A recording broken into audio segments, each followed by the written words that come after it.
This is what the flip table looked like at the end of my last video. You can watch it with the link popping up in the top right if you haven't seen it already. Now it's pretty close to done, but there's a bit more to do.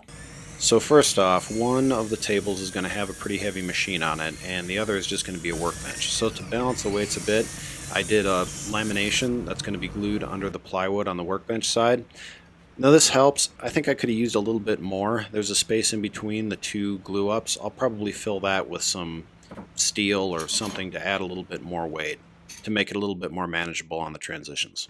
Next, I modify the rotating elements and the pivoting support legs so that the tables can be locked in position halfway through a transition from one to the other to simulate a larger table. And I'm doing this because the machine that goes on one of the tables will benefit from an in-feed and out-feed support, and this lets me set that up really easily.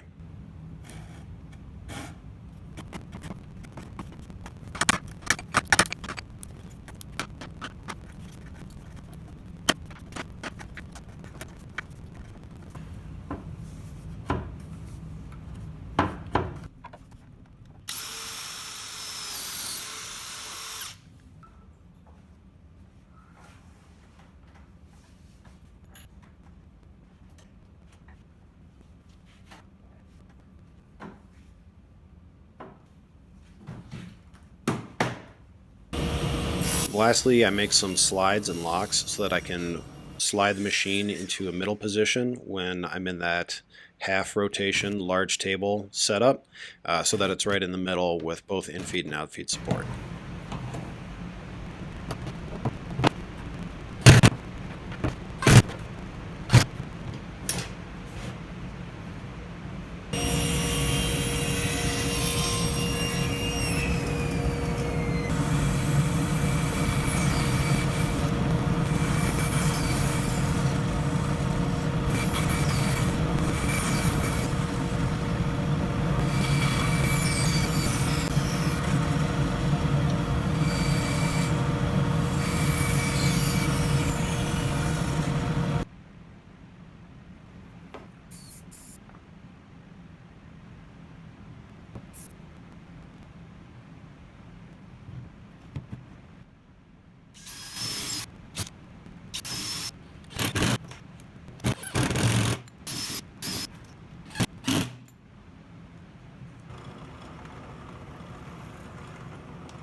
And since the Glowforge was in the thumbnail of the video and the description, it probably surprises no one that the machine going on one of the tables is a Glowforge. Now, they did give this to me. They have worked with April on sponsorships and decided that I was worth hooking up with a Glowforge, which I very much appreciate.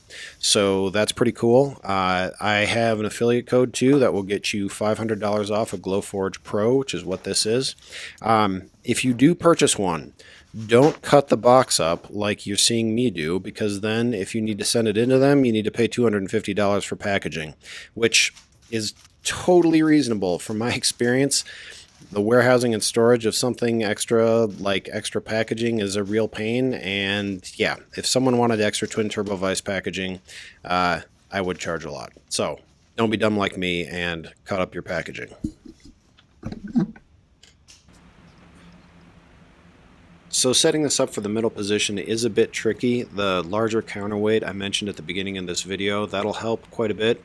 Also, the SketchUp version that I actually passed to April, this is a collaboration with April Wilkerson. She'll eventually be selling plans. Anyway, I really beefed up the rotating joint, and that is going to help because that joint is really critical. It takes a lot of cantilever force, and I just didn't quite make it beefy enough in my version.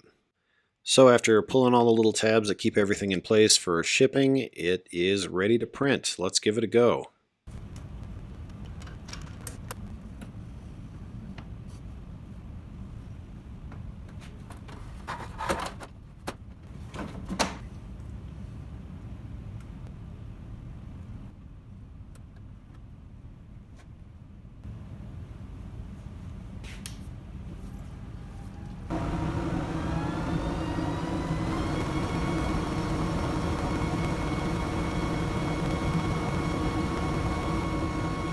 Looks good. Let's make it bigger.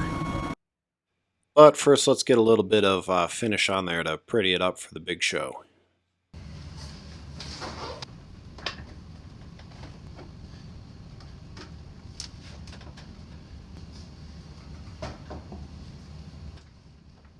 Alright, with the machine centered and these cool little pop-on in-feed and out-feed support extensions that I made that just kind of snugly grip onto the sides of the tables, it's ready to do a big print.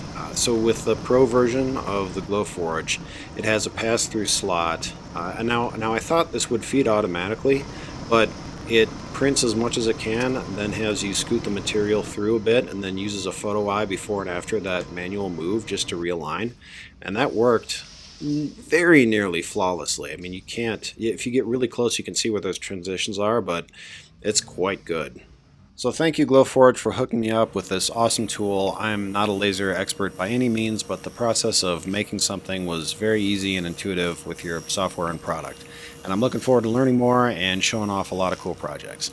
And if you want to join me on the journey, the link in the description gets you $500 off of Glowforge Pro. So check that out. Thanks for watching.